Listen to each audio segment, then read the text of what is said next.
जय माता दी। जय माँ कामाख्या। जय श्री महाकाल महाराज।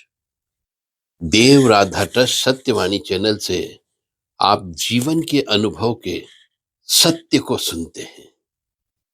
जो मनुष्य अपने पिता की संपत्ति को प्राप्त करता है, हिस्सेदारी में, बंटवारे में, चाहे मकान हो, चाहे जमीन हो, चाहे सोना चांदी हो, तो ऐसा मनुष्य को हमेशा जब तक वो जिंदा है उसे अपने माता पिता के निमित्त पिंडदान और तर्पण करना चाहिए, श्राद्ध का काम करना चाहिए। यदि मनुष्य उनके मरने के बाद पिता की संपत्ति में हिस्सा प्राप्त करता है, सोने चांदी प्राप्त करता है और अपने पितरों के निमित्त यदि पिंडदान तर्पण नहीं करता, दान धर्म नहीं करता है, तो उसके और उसके बच्चों के ऊपर पितृदोष लग जाता है, जिसकी वजह से एक समय के पश्चात पितृ श्राप लगना चालू हो जाता है और जिसकी वजह से रोग घर के अंदर आ जाते हैं,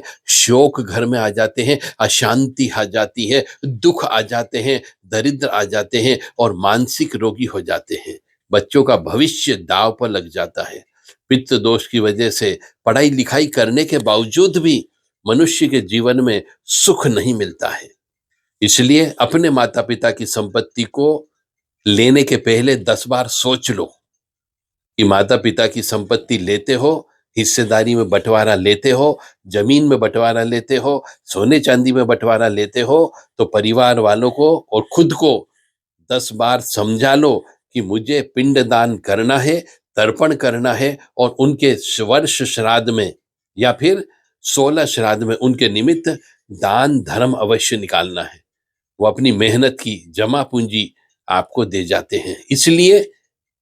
इसलिए वो दे जाते हैं कि आप जब तक जिंदा हो उनके निमित्त दान धर्म करोगे, उनको तर्पण करोगे, पानी पिलाओगे, उनको पिंडदान दोगे ताकि भोजन मिल सके, उनके निमित्त उनका नाम का संकल्प लेकर के भागवत कथा महापुराण करा सको, इसलिए वो छोड़ के जाते हैं।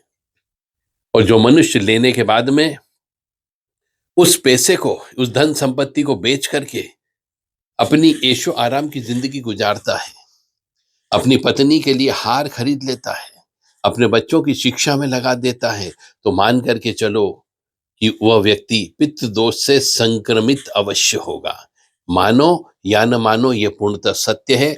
नहीं मानने पर कष्ट की प्राप्ति होगी ही होगी। खुद अपनी अंतर आत्मा में झांक करके देखना कि जब पिता की संपत्ति प्राप्त हो जाती है और यदि आप कुछ नहीं करते हैं तो धीरे धीरे आपके बच्चों का भविष्य दांव पर लग जाता है।